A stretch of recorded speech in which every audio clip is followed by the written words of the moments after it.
Hello and welcome to the Delphian podcast. Delphian is an artist-led nomadic gallery focusing on emerging and early career artists. Each episode will feature a different art world practitioner, from artists and gallerists to collectors and curators. If you like today's episode, please like, share and subscribe.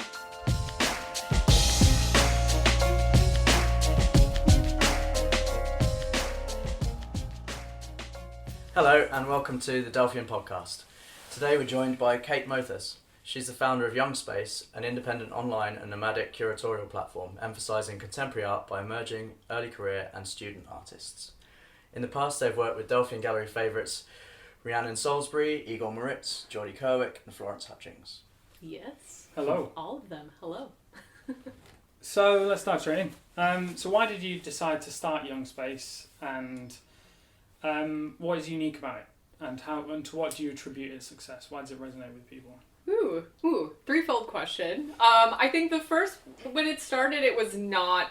I did not anticipate it being anything like what it is. It's kind of like what we do with Delphian. Yeah, like I think I don't know, I'm a person who reacts to what I'm kind of seeing. So at the time I was in grad school as an art history major. I was after my master's degree up in Edinburgh at the time, and sort of just realizing really distinctly that I didn't want to be an academic after all, at least in this mode that I was headed. So I kind of had to just like pull myself out of the bubble of what I was studying in that program, which was lovely and it was great, but I needed to go find other work and other artists doing things that spoke to me on a more personal level. So I ended up starting essentially a blog to just kind of think about it out loud, so to speak, and then just write about it. And so for a couple years I ran it essentially for myself. I just reached out to other artists and kind of wanted to talk about their work. And then a couple years ago kind of started putting the Instagram into use, I guess, and kind of using it as an archive for myself. And then that sort of,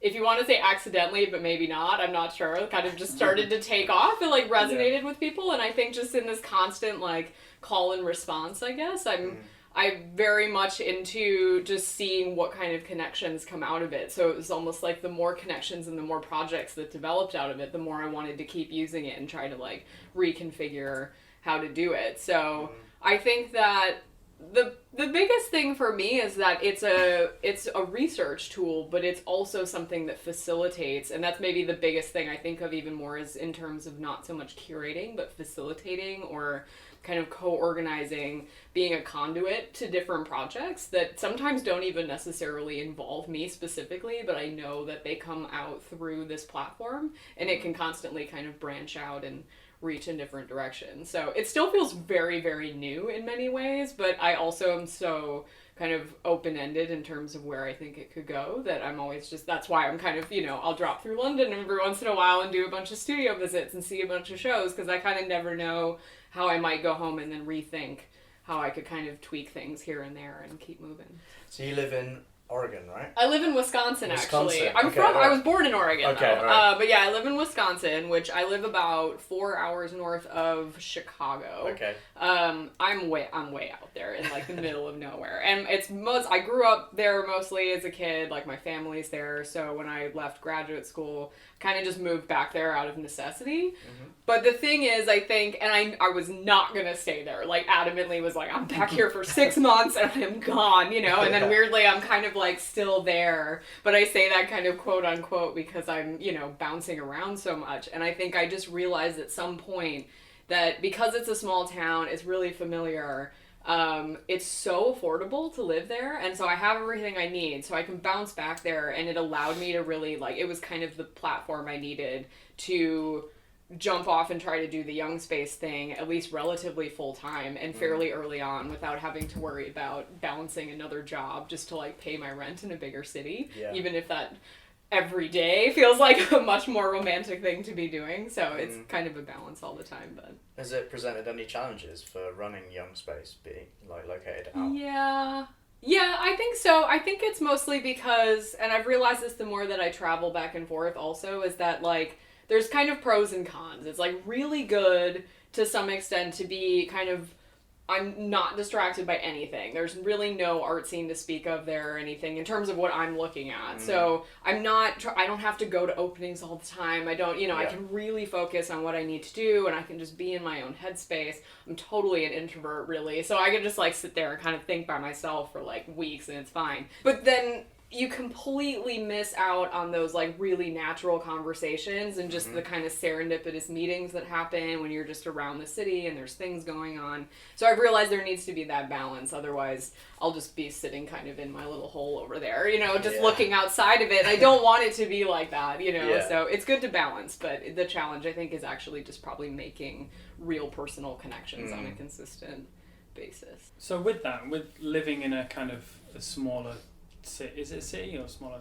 I'd call it a small city. It's probably, there's maybe overall with like kind of surrounding towns, probably like 200,000 people there. So it's very spread out. So with that and with kind of being a little bit outside of the art scene that you're very much working within. Yeah. You're obviously seeing a lot of the artwork that you're encountering online and on the screen. Definitely. So do you think that kind of alters the work that you kind of interact with and show, and do you think that kind of this is the fact that we see so much artwork on a screen now, we see far more than we could ever see in real life. Yes. Do you think that kind of promotes a trend towards the type of art that typically works well on those formats? Yeah, I think so. I think I'm both, I'm aware that I'm both kind of I'm responsible for sharing things in that way and spreading it out, but that's also why I see certain things as well, because I'm online and looking online all the time, that I realized sort of maybe even accidentally I was initially, especially, but still sharing a ton of painting. And I love painting. That's what I'm maybe, if anything, just were to automatically pull me in a room, it'll be a painting first. But I love like sculpture and various, I have a wide range of interests when it comes to artwork, but I think there is that kind of flatness and this, specific dimensions very consistent across the board, how you can view it online. And thinking in terms of like how, maybe coming up soon, I think we're going to have some like 3-dimensional experience kind of based virtual ways of experiencing art also, which could be helpful for sculpture and whatnot. But I actually have to challenge myself all the time to look outside of that really accessible kind of 2D, easy to read on Instagram as you're super quickly scrolling through. It's like I'm constantly fighting that like needing to, I don't want to see it fast. I want it to be something that is challenging, that like I know I actually have to go see it in person to really get that full experience of that artwork. And I think maybe that's the biggest challenge, is that I don't know what the so-called experiences of artwork when you're viewing it online, as opposed to, so I think that the function is different. I feel like I'm kind of sharing information about the artwork as opposed to, here's the work, you have now seen it, and it's hard to, I think that's just my perspective, but I try to kind of maintain a slight difference between those things.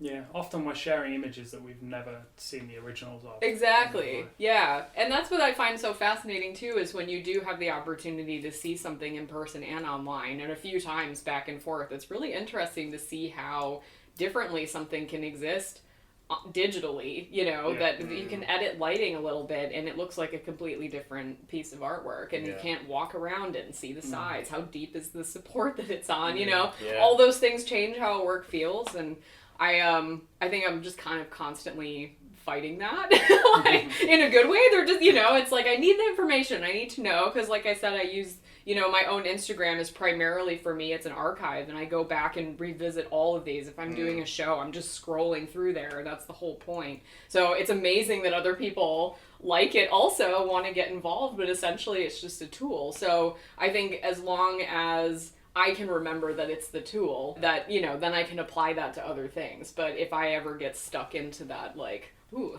this is the artwork, this is all I need to know, then I'm done. Then I shouldn't be doing that.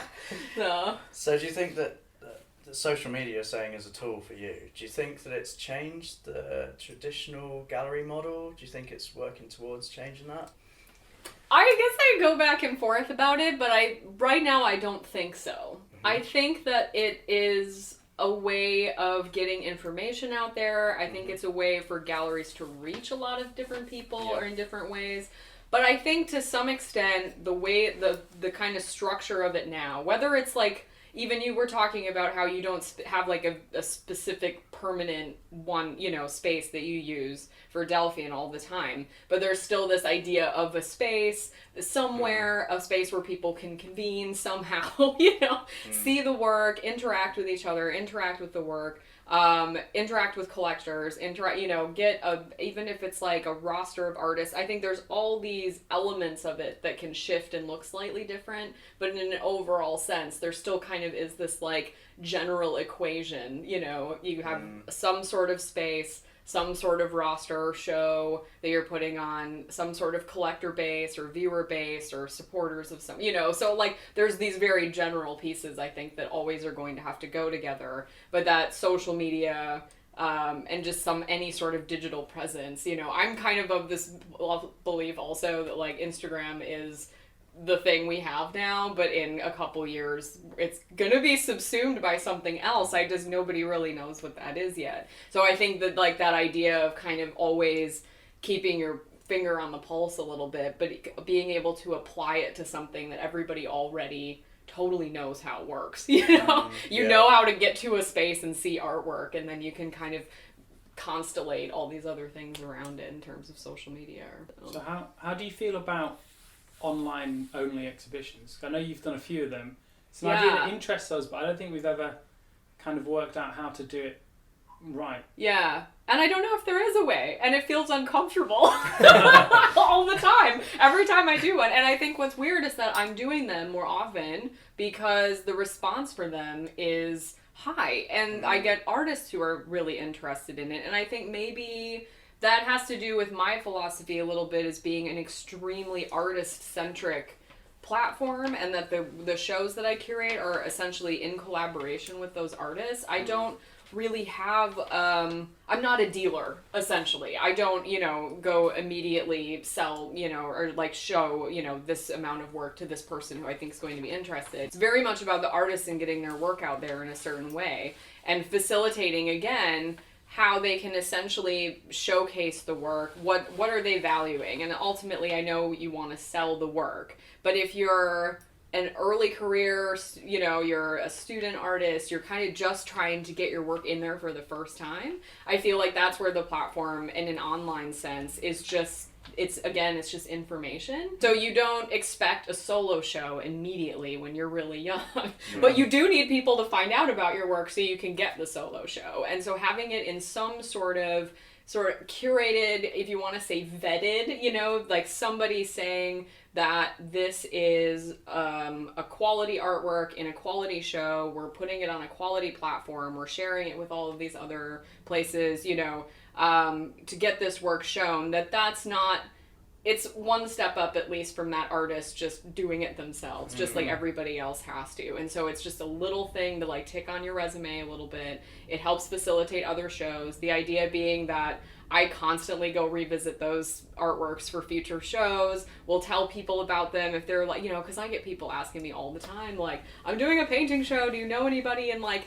this region of the U.S. who's doing something like this? And I'm like, oh, yes, I do, because so all of that lives on afterward. And I think that the beauty of the online thing, which I think we all just kind of take for granted though too, but that like, it doesn't just disappear when it's over. You've documented it and it lives on, so you can go visit this archive of things, and I think that's really important for the artists at least who participate in those online shows also, is that it exists as a show, and it just in screen caps or whatever ends up being the way that it lives on afterward, that they can constantly go refer to all the time. So, and make connections with the other artists in the show. So do you think it's more a thing for early career and emerging artists? I think so. Well, the way I'm doing it, I think that like, if you're talking, because I think the rules sort of shift a little bit depending on, I was thinking about, somebody was telling me about Gagosian recently, if you want to go to like the way opposite end of the gallery spectrum, that like they're doing,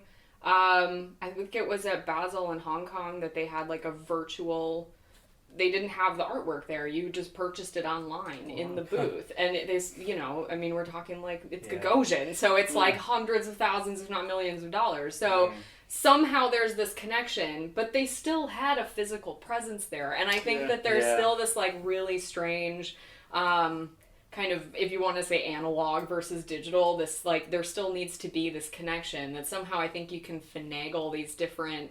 It kind of just depends on what the necessity is. What are you there for? Is it a publishing platform? Are you trying to sell the work? So who are you connecting to? Is it readers on a website reading, articles? Is it kind of like academic? Is it somebody who just wants to research and find a bunch of pictures of things? So then differentiating maybe what makes then Instagram more or less useful, say, than like artsy, where a bunch of galleries also have a bunch of work you can go look at pictures of. So there's all these different platforms, and I think there's new things popping up all the time.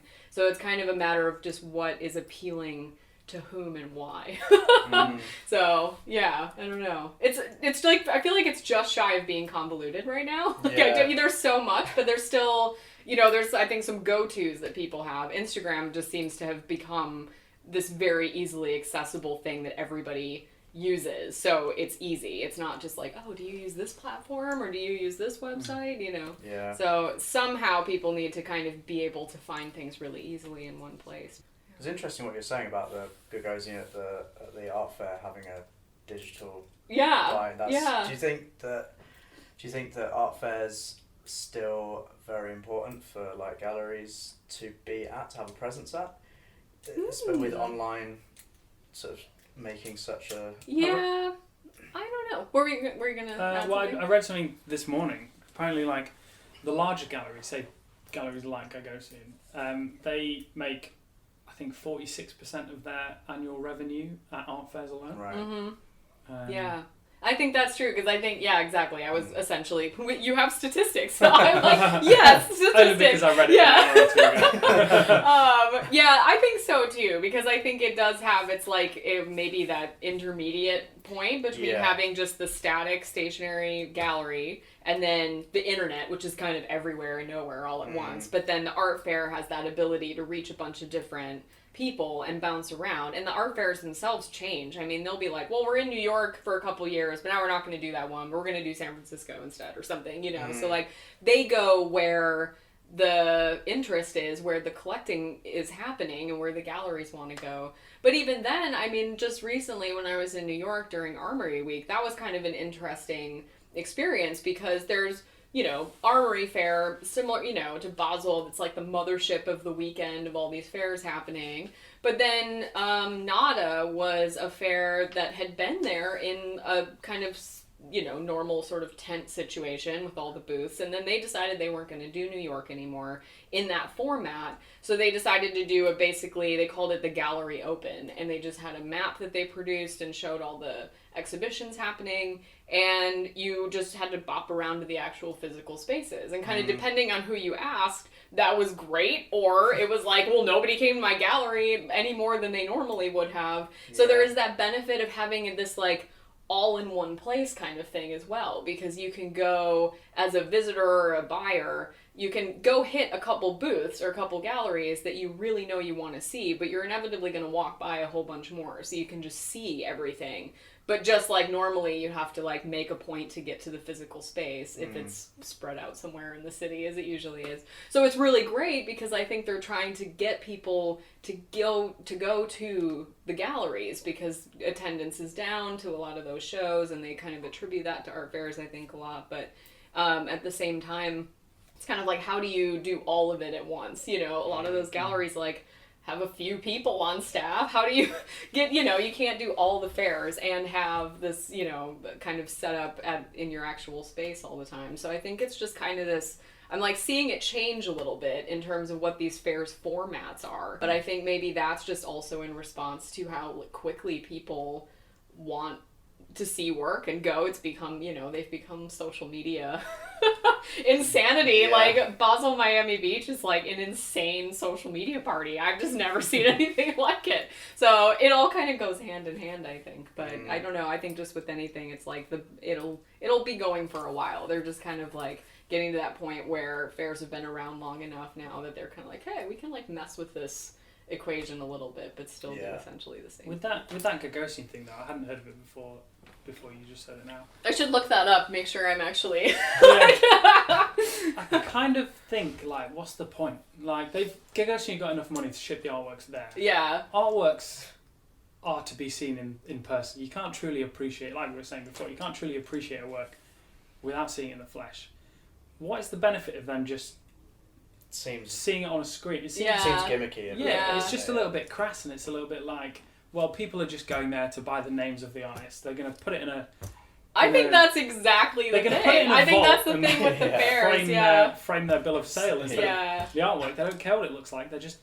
And I think for me it was very much like I've had some of those moments where, you know, I'll be sitting in a fair and hearing like the gallery assistants behind me and they're just like, well, this one sold, this one sold, this one sold, this one's still available, this one sold. And they're like not really, I mean, and I think it's those moments that like kind of jerk me out of this moment of being like, oh, I'm not in a curated exhibition here at all. This looks really nice, but this is an art fair. People are selling shit. And that's the whole point. So it's like, and I think sometimes you go to really, really nicely, you could call them curated fairs, that they're very carefully selecting who the galleries are that are in there, what the work is. They're making sure it's displayed in a very kind of, you know, it's super aesthetically pleasing. But then you go to some other fairs and it's like you can just tell the galleries just kind of like threw up everything on the walls because that's what they have. They, you know, maybe they're not allowed to even have a backroom inventory. Everything's out there. So you just, I don't know, it kind of, you get these moments where you're sort of jarred into like remembering you're not in this like very nice, you know, museum style curated exhibition. I'm like, oh yeah, people are trying to sell this stuff. They're eyeing you up, you know?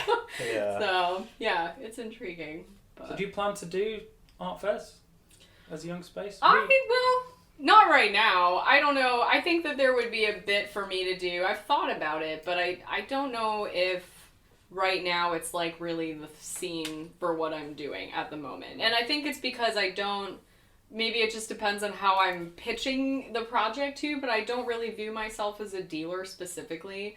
And so I think that there's kind of the boundary can be shifted and blurry between being a curator and a dealer. And I have no problem with being a dealer, but I'm not really ever interested, I guess, in emphasizing the sales aspect of things. I will do it, and I do make sales occasionally, but when I've tried to kind of focus on that a bit, it ends up pulling a lot of the attention away from many other facets of the project that are a bit more fluid and organic in terms of working with like artist-led spaces and that kind of thing. But I know that there's a balance at the same time between being able to fund a lot of those projects, and that seems like a very natural way to progress is to start kind of more consistently selling work like that. And because I don't have a physical space that's permanent either, an art fair could work.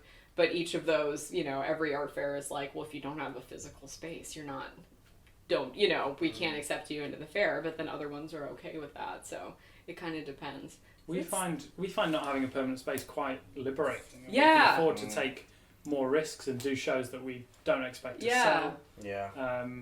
Because we haven't got to pay rent every month. Exactly. It's that overhead that's really, you know, and that's the thing is like fairs are pretty crazy expensive, but like if you know you're doing it and you're planning ahead, that's fine. Similar to if you're, you know, I'm having this show and I need this space for X amount of time, then you can plan for whatever you need in that moment.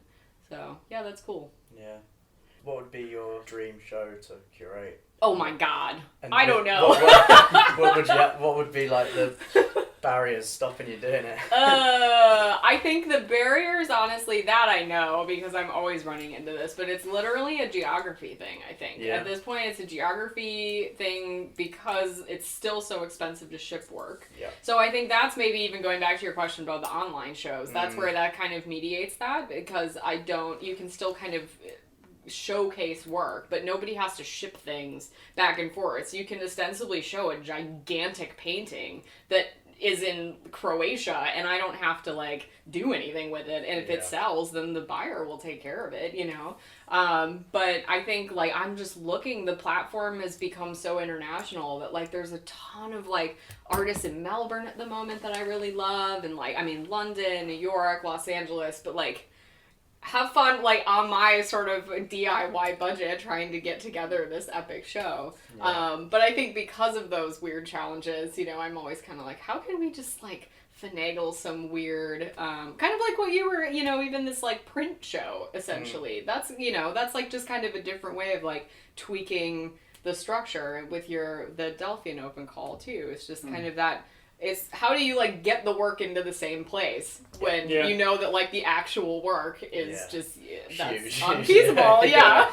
Yeah. But as far as like what I would actually show, it's a really good question because I think my mind just immediately like explodes because there's just so much, and it probably would be a mix of like painting and sculpture. I'd love to just have. I think it's because I think like a curator mostly, it's like I would probably be scoping out like the most epic space. And then figure out what I could do with it and just bring in people and we would do something super collaboratively. So it'd be fun. But yeah, I'll be thinking about that question probably all day. What would I do if I was just like carte blanche, like here you go. So kind of back to Young Space, I suppose, and this kind of leads on from that last question is like, why do you have such a kind of focus on like super emerging early career? I mean, we have that same focus. Yeah. But we very much just slid into that. We didn't plan it. That's exactly what happened to me too, I think, is that, and I think probably because I started Young Space while I was in grad school, so I was talking to a lot of like, just striking up conversation. I was super nosy and hopping through into the studios and things. And I think that it started kind of because there was this, and I was maybe in the same place as a grad student, this anxiety about what happens after art school. So we were talking about that a lot, but how all this artwork in these studios and in, you know, they're trying so hard to get shows. That was the work that I knew I couldn't just go down to, I was in Edinburgh, so like I'd hop down to the fruit market or something. All that's really established work and it's amazing. But I'm like, where do I see this like weird stuff that's in the studios that I really love? Do I have to like go to the art schools to find this? Like how can I want to find this work, and then ended up wanting to make shows out of it and things. But I think because I was just having a lot of these conversations with emerging or younger artists, it was so accessible. It was so easy to just talk to them and like do projects really quickly. You didn't have to go through their gallery or like try to, you know, fill out a bunch of paperwork. They were just like, hell yes, I want to be in a show. So it was fun. And I think that just essentially like ended up being kind of why I stuck with it, even still accidentally. I mean, I still would work with more established artists, but it's just so fun to work with.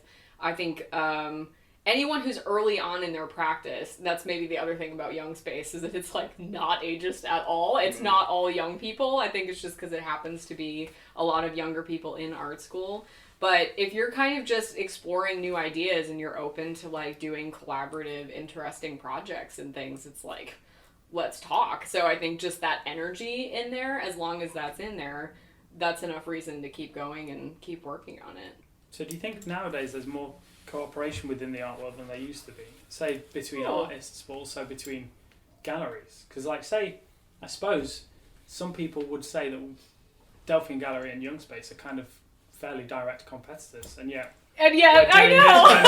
That's true. Well, and that's actually interesting because I think there's a number of instances where I've thought to myself, like, are they gonna like want to, you know, keep me at arm's length and like, you know? But I think not you, but like in general, talking about keep your enemies close. That's why you're here.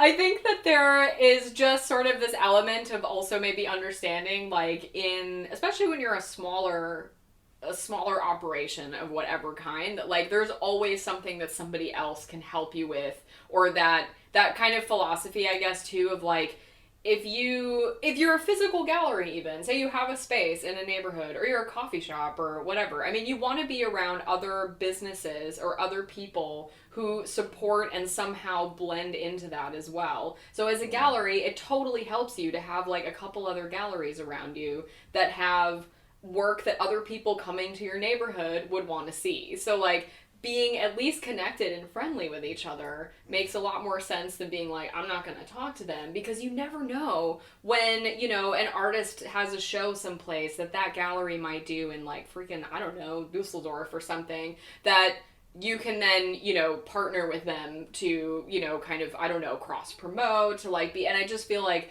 it ends up benefiting more people to be more friendly with artists and galleries. And yeah, competition is real and people rip people off all the time, but it's like there is an effort to just be like, well, let's trust each other first, and we can do bigger things as a cooperative team simultaneously great for everybody than just being on your own island all the time. And maybe that's, again, like social media and just visibility online makes it so much easier to connect with like-minded people, or in, you know, if you're in terms of aesthetics, you know, kind of who's doing something or working with people similar to who you want to work with. And then it just, you know, as long as it's nobody's ripping each other off, then like everybody should be happier in the end. So, you know, that's really, I think it's just cool, because I don't think I ever really thought about it that way. I always just assumed, like, especially as a student, I was like, oh man, the art world is super cutthroat and everybody's out to get everybody. And I think it's just it was very austere in my mind. And I think that there's just there are some galleries, I think, that have been around for ages and they do really well, and they don't need to collaborate with others. But if you're kind of younger, and that probably factors into the type of work and the artists that I'm working with, they're all collaborating with other people they went to art school with. So like, it doesn't do you any favors to be like, nope, I'm gonna just do this by myself. So kind of being a team player, basically. Yeah. I think it's weird with online platforms. It can be a little funny. That's where I don't know if there's like slightly a difference between, you know, a different publishing. A lot of the same work gets shared on the same platforms, and it's like, what differentiates those? And I've realized that I have never actually really reached out or spoken to other people who do other Instagram accounts, for example, or run magazines or anything, because I think maybe we're too similar. There's not really much that the other person has to offer, which isn't, you know, it's great. I still think the more the merrier. It's like somebody's doing a print publication, somebody's doing an online publication, you're sharing some of the same artists. It's still gonna like direct back to you sometimes, but sometimes you just know when you don't have anything to offer, and simultaneously the other way. Yeah. Seems like nowadays that success isn't sort of defined so much by selling power anymore, especially with like online shows and like sort of collaborations between things. Why do you think that is? I don't know. And you know, that's really interesting, because I've been thinking about this with the online shows I've been doing on Young Space recently. I've been a little bit weirded out that a lot of the artwork that artists are submitting is already not for sale. Yeah. And I'm just like, really? You know, I mean, I know, I guess it's just, in my mind, it just seemed like, you know, if the work can be for sale, and there's a history of there having been sales, wouldn't you want to put a work that's for sale on there? But realizing that actually, like, if that artist thinks that painting, even if it's not available anymore, or they just want to hold on to it, is their strongest work right now, that's what they want online. You know, that's representational of their work. And I'm realizing that there's sort of this idea of like, what is maybe summary of your, is like a kind of big word for that, but like maybe representation is the word for that. What is something that if somebody is spending 2 seconds flipping through social media trying to like find artwork or whatever, what is the thing that speaks,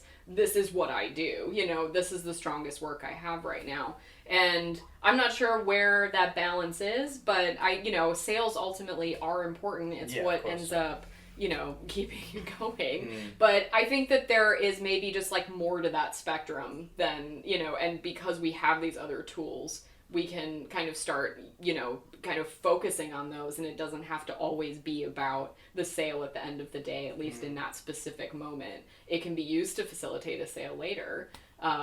But, you know, inevitably it's like you kind of, you know, artists would like a museum show too, a non-profit, like somebody who's not just like hawking the wares all the time, you know, it's like somebody had to curate the show. So maybe there's some element to it that's also, just from a straightforward creative curatorial standpoint, this has been deemed of some level, and if that platform, whatever it is, if it's a magazine or, you know, Young Space, I mean, that would be really, you know, I have no perspective on Young Space at all. So I'm like, if people use it as something that they really want to put on their resume or something, I think that's fantastic.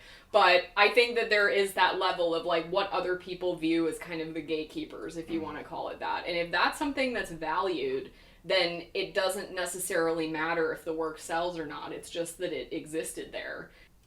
So do you think it's easier in contemporary times for outsider artists and unrepresented artists to succeed with in terms of collaboration and do you think this brings more competition with it as well? Yes.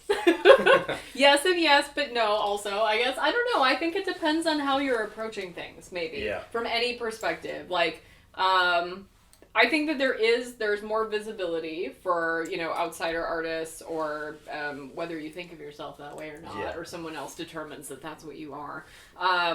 But I've always been fascinated with like kind of artist-led culture in general too. Just the idea of artists, whether it's in response to like I'm leaving art school and I still need to be in some community of some kind doing things, or I literally need to get my artwork out, and this is how I can do this right now. It's like with my friends or these other people.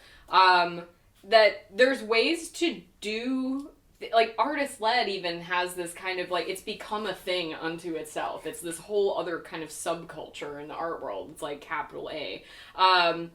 So, when you think about, though, like, that idea of the artist-run initiatives has been around for so long, there's a competition in there also to make that really, really good. So, if you can kind of coordinate with yourself, you know, and other people that you know, you're able to put on really, really impressive projects and exhibitions and things that don't necessarily have to be, I guess, accepted by, you know, maybe a more traditional gallery model, like just added to the roster. You don't have to even commit necessarily. It's like, if you have enough of a presence, say online, or enough of a network that knows, you know, you don't have to necessarily be like, okay, this is my gallery, I'm doing things only with them now. You can kind of be a little bit more, you can maneuver a bit more. And I think that is maybe where it is like, you can be more visible if you kind of know how to play your cards right, but there's just so much information out there that it's hard necessarily to, you know, you have to know what you're looking for all the time in terms of artwork or people.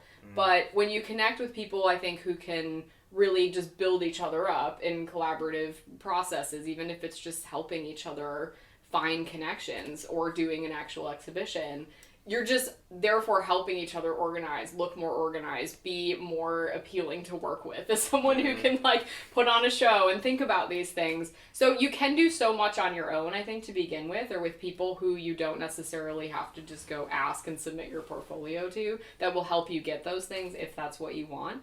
But I feel like there is sort of I don't know, maybe less emphasis on, like, I think the galleries, people still want a gallery, people still want a museum show, you know, but that the routes to get to those things can be different, or that you don't need to be exclusive to those, so that you can keep your options open, because there's a lot of power in your own network and being able to have your information, you know, shared online and connect to people on your own. So why pigeonhole yourself if you can kind of keep things open? So I think in terms of somebody who's just like, I'm just totally DIY, I never went to art school, I just want to like get myself out there, that's a tool that never really existed for them in the same way, to be able to connect with people online if they want. So I think there's a multitude of ways you could collaborate, but it does seem like it's getting more important or more intense in a way, becoming a thing unto itself as time goes on. But I think it's great for the visibility of artists and smaller galleries and experimental projects too, because they wouldn't, you know, who would know what's going on with them except in a really local area. But now, you know, I can see what's going on across oceans and really wish I could get there. So, yeah. Great. Well, awesome. Thank you for coming by. Yeah. Thank you. And check out youngspace.com. Is that right? Yeah, yngspc.com. No vowels. No vowels. Great. Cool. All right, cool. Thank you. Thank you.